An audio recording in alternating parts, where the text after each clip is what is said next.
মোদি ছাড়া কারোর সাথে দেখা করবেন না, ভারতকে সাফ জানিয়ে দিলেন নেপালের জেনজি প্রধানমন্ত্রী বালেন্দ্র শাহ।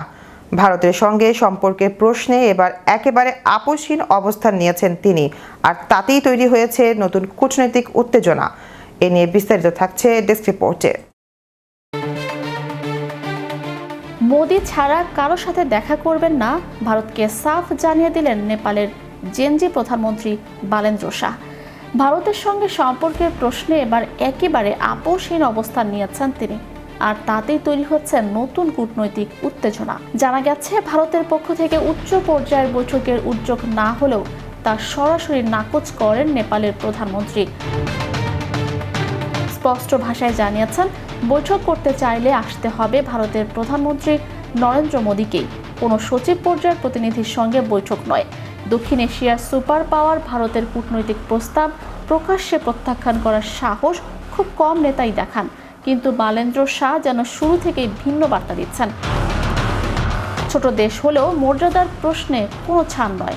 শুধু ভারত নয়, এর আগেও যুক্তরাষ্ট্রের প্রেসিডেন্ট ডোনাল্ড ট্রাম্পের বিশেষ দূতের সঙ্গে বৈঠকে বসতে অস্বীকৃতি জানিয়েছিলেন বালেন্দ্র।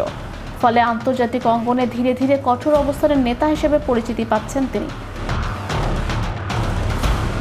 কূটনৈতিক বিশ্লেষকরা বলছেন, বালেন্দ্র শাহ এর এই অবস্থান নেপাল ভারত সম্পর্কে নতুন উত্তেজনা তৈরি করতে পারে।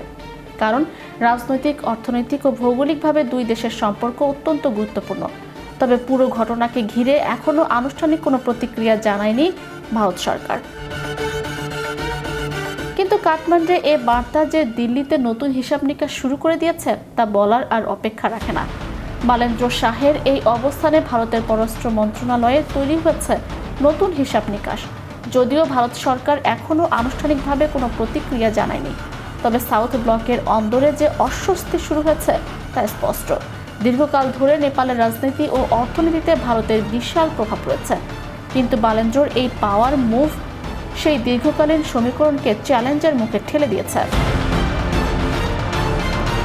অন্যদিকে নেপালের সাধারণ মানুষের মধ্যে, বিশেষ করে তরুণদের মাঝে বালেন্দ্র শাহের জনপ্রিয়তা তুঙ্গে। তাদের মতে, দীর্ঘদিন পর নেপাল এমন একজন নেতা পেয়েছে যিনি বিদেশের মাটিতে মাথা উঁচু করে কথা বলতে পারেন। বালেন্দ্র শাহের এই পদক্ষেপ দক্ষিণ এশিয়ার কূটনীতিতে এক নতুন ধারার সূচনা করেছে। এটি কি কেবলই ক্ষমতার দাপট, নাকি নেপালের দীর্ঘদিনের অবদমিত ক্ষোভের বহিঃপ্রকাশ? দিল্লির জন্য এখন বড় চ্যালেঞ্জ হলো একজন অনড় নেতার শর্ত মেনে আলোচনায় বসা, নাকি হিমালয় কন্যা নেপালের সাথে নতুন কোনো শীতল যুদ্ধে জড়িয়ে পড়া। সময় বলে দেবে এই কূটনৈতিক স্নায়ু যুদ্ধের শেষ হাসি কে হাসবে। Magic Bangla TV, international desk.